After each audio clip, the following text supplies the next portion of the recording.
Hazm, and today we're going to learn about electricity. This is the full course to become an electrician. I'm a journeyman electrician in addition to being an engineer and a project manager and a registered communication distribution designer. So I'm gonna learn everything, and it's gonna take me about 4 years to teach you the whole thing. Well, not really.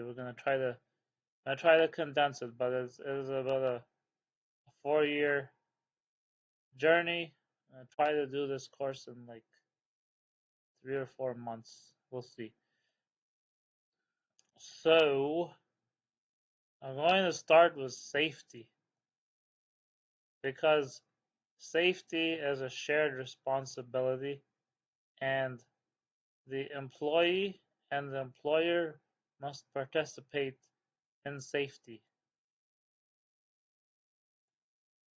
Now, the Occupational Health and Safety Act, regulation, and code protect you from injury. So the legislature created the Occupational Health and Safety Act, and the act tells us the obligations of the employer, your rights as a worker, your responsibilities as a worker, training that's required, and the rights and responsibilities of others.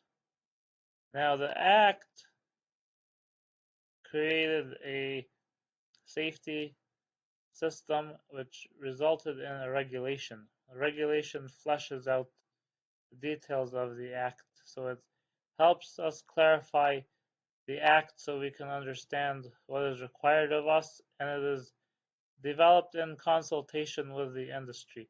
It is said that every regulation is written in blood, which means that a lot of the safety rules that we see on a job site are there because somebody got hurt.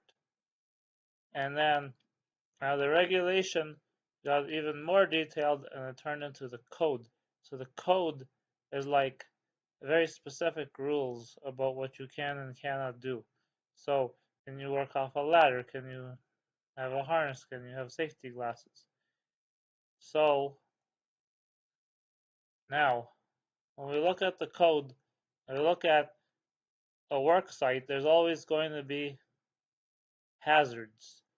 And the first thing we learn is how do we get rid of a hazard. And the best way to get rid of a hazard is with what we call an engineered control. An engineering control removes the hazard. So it could be like ventilation for the toxic gas. It could be a soundproof enclosure. If you're working in an area where there's noise, it could be an ergonomically designed workspace. Could be using a machine instead of a person.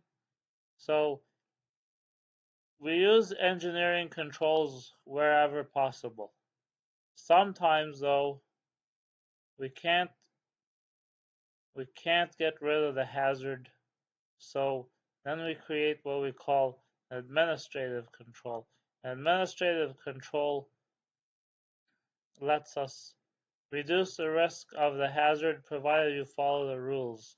So we can do things like we can paint a line that says don't cross this line because it's dangerous, or we could, for example, one hazard is worker fatigue.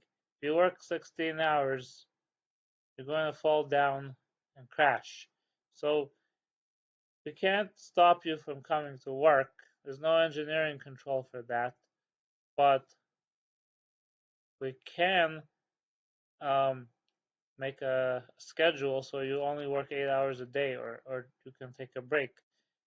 And then if we can't reduce the hazard through an administrative control, let's say you're grinding something, or you're cutting something, or you're smashing something, or you're installing something, you gotta work at a height. So we can't stop, cannot eliminate the hazard.